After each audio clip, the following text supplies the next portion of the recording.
మన VVIT university absolute discipline, absolute education. IPL 2026 match number 51 ఈరోజు జరగబోతున్నటువంటి match DC versus KKR మధ్య. చాలా important match DCకి అని చెప్పాలి. ఎందుకంటే లాస్ట్ మ్యాచ్లో ఓడిపోయి ప్లే ఆఫ్స్ రేస్కి వెళ్ళడంలో ఒక అడుగు వెనక్కి పడ్డట్టుగా అయిపోయింది కాబట్టి ఖచ్చితంగా గెలవాల్సిన మ్యాచ్ DCకి. అరుణ్ జైట్లీ స్టేడియంలో జరుగుతున్నటువంటి మ్యాచ్ DCకి హోమ్ గ్రౌండ్.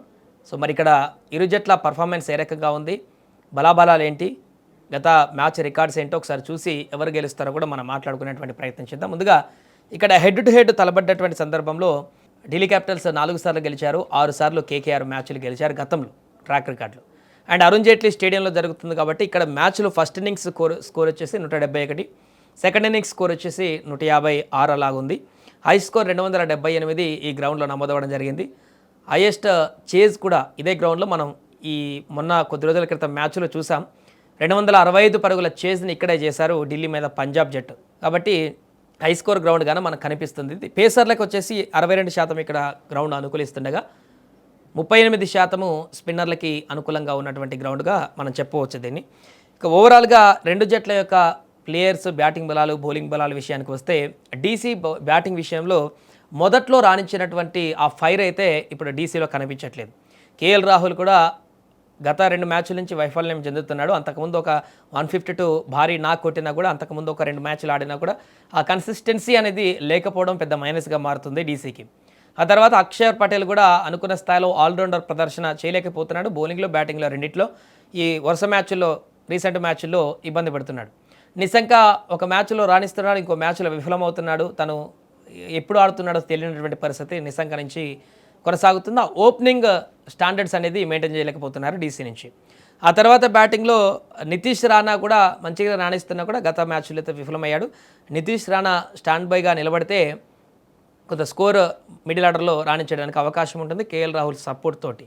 ఓపెనింగ్ భాగస్వామ్యం విఫలమైతే మరలా ప్రెజర్ మిడిల్ ఆర్డర్లో పడి అక్కడ త్రో బ్యాక్ అయ్యేటువంటి అవకాశం ఉంటుంది. అదేవిధంగా స్టబ్స్ తను కూడా అనుకున్న స్థాయిలో రాణించట్లేదు. అక్షర్ పటేల్ ఘోరమైనటువంటి ఫామ్లో ఉన్నాడు. సమీర్ రిజ్వీ కూడా మొదట్లో 1-2 మ్యాచ్లు ఊరించాడు. ఆ తర్వాత తన ఫామ్ అంతా కూడా కోల్పోయి పరుగులు తీయడానికి ఇబ్బంది పడుతున్నటువంటి పరిస్థితి తన నుంచి చూస్తున్నాం. డేవిడ్ మిల్లర్ని ఆ అడ్జస్ట్మెంట్లో 4 ఫారెన్ ప్లేయర్ అడ్జస్ట్మెంట్లు తనను పక్కన పెట్టాల్సిన పరిస్థితి ఏర్పడినట్టుగా మనకు కనపడుతుంది. ఇంపార్టెంట్ ప్లేయర్ని ఏదేమైనా బ్యాటింగ్ విభాగంలో DC ఈ రకమైనటువంటి ఇబ్బందులను ఎదుర్కొంటుంది. ఇక KKR విషయానికి వస్తే అజింక్య రహానే తీసుకున్నటువంటి నిర్ణయాలు అక్కడ పూర్తిగా వారి లైనప్ని చాలా కన్ఫ్యూజ్ చేస్తున్నాయి. ఒకసారి సిఫర్ని తీసుకుంటున్నాడు, ఒకసారి ఫిన్ అలని తీసుకుంటున్నాడు, ఇంకొకసారి వేరే వాళ్ళని ప్రయోగం చేస్తున్నాడు. ఇలా రకరకాలుగా కన్సిస్టెన్సీ మెయింటైన్ చేయకపోవడం వల్ల బ్యాటింగ్ అనేది సమతుల్యత దెబ్బతిని ప్లేయర్లకు ఒక ఐడియా రానట్టుగా కనపడుతుంది. అజింక్య రహానే ఓపెనింగ్గా వచ్చి పెద్ద పొరపాటు చేస్తున్నట్టుగా ప్రతిసారి కనపడుతుంది. మరలా పదే అదే చేస్తున్నాడు కెప్టెన్గా. ఓపెనింగ్లోకి రాకుండా ఫిన్నెలను కానీ సిఫర్డ్ కానీ ఓపెనింగ్ ఆ పేరుని పంపిస్తే న్యూజిలాండ్ హిట్ అయినటువంటి పేరు అది వరల్డ్ కప్లో దంచేసి పెట్టారు. వారిని కనుక దించితే మంచి ఫలితాలు ఉంటాయి, కానీ ఆ రకంగా ప్రయత్నం చేయట్లేదు అజింక్య రహానే. తానే ఓపెనింగ్ వస్తున్నాడు, అనుకున్న స్థాయిలో హిట్ చేయలేకపోతున్నాడు. దాంతో అవతల నాన్ స్ట్రైక్లో కూడా నిలబడలేకపోతున్నారు ఎక్కువ, దాంతో కొలాప్స్ అయిపోతుంది. ఫినాలని లాస్ట్ మ్యాచ్లో తీసుకున్నాడు, అనుకున్నట్టుగానే మంచి స్టార్ట్ ఇచ్చాడు కానీ నిలబడలేకపోయాడు. మళ్ళీ ఫినాలని ఉండేటువంటి అవకాశం ఉంటుంది. ఒకవేళ ఫినాలని కనుక నిలబడితే మ్యాచ్ స్వరూపం మారిపోతుంది. మరలా ఎప్పట్లాగానే తను తొందరనే అవుట్ అయితే KKRకి ఇబ్బందులు తప్పేటువంటి పరిస్థితి కనపడట్లేదు. కోలిన్ గ్రీన్ కూడా ఒక మ్యాచ్లో రాణించాడు, ఆ తర్వాత పెద్దగా ఇంపాక్ట్ అతను కూడా కనిపించట్లేదు, అనుకున్న స్థాయిలో రాణించట్లేదు. రఘువంశీ కూడా మొదట్లో రాణించినంత మళ్ళీ ఇప్పుడు కనిపించట్లేదు. రింకు సింగ్ ఒకడే కొంత బడెన్ మోస్తున్నా కూడా అది ప్రతిసారి మోయాలంటే ఇబ్బంది కాబట్టి లాస్ట్ మ్యాచ్లో ఆ ఇంపాక్ట్ చూపించలేకపోయాడు. ఈ మ్యాచ్లో రింకు సింగ్ ఏ రకంగా ప్రదర్శన చేస్తాడనేది చూడాలి. అలాగే రవన్ పోలాంగ్ కూడా ఫీల్డింగ్లో ఓకే, కానీ బ్యాటింగ్లో అసలు పవల్ అంటేనే ఒక విధ్వంసకరమైనటువంటి బ్యాటర్. తాను హిట్టింగ్కి వచ్చాడంటే అవతల ఏ బౌలర్ ఉన్నా కూడా బంతి బౌండరీ అవతల పడాల్సింది. అలాంటి పవల్ కూడా ఈ సీజన్లో చాలా తక్కువ స్ట్రైక్ రేట్తో మెయింటైన్ చేస్తూ ఆడుతున్నటువంటి పరిస్థితి అందరిని ఆశ్చర్యానికి గురి చేస్తుంది. తను కూడా ఫామ్ కోల్పోయి ఇబ్బంది పడుతున్నటువంటి పరిస్థితి. సో ఈ రకమైనటువంటి పరిణామాల నేపథ్యంలో బ్యాటింగ్ అనేది ఇరు జట్లకు కూడా చాలా టఫ్గా మారింది. ఎవరు కూడా కన్సిస్టెన్సీ లేకుండా ఇరు జట్లలో బ్యాటింగ్ కూడా కొంత ఒడిదుడుకులతో ఉంది. కొంత బెటర్గా ఉంది ఏదంటే DC అని చెప్పొచ్చు KKRతో పోలిస్తే. ఫినాలను కనుక ఒకసారి విధ్వంసం సృష్టిస్తే, ఇన్ని మ్యాచ్ ఆడలేదు కదా, ఈ మ్యాచ్ అన్న ఆడితే వన్ సైడెడ్గా KKR బ్యాటింగ్ స్ట్రాంగ్ అయిపోతుంది.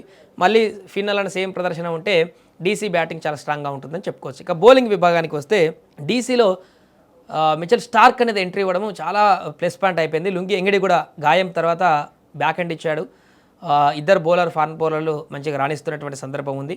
అలాగే నటరాజన్, కుల్దీప్ యాదవ్, ముఖేష్ కుమార్ వీళ్ళు బౌలింగ్ లైనప్లో డీసీ చాలా స్ట్రాంగ్గా కనిపిస్తుంది. కేకేఆర్ బౌలింగ్లోనే చాలా ఒడిదుడుకులు కనపడుతున్నాయి. అంత స్టెబిలిటీ బౌలర్లు అయితే ఇక్కడ కనపడట్లేదు. సునీల్ నారాయణ ఒక్కడే రాణిస్తున్నాడు.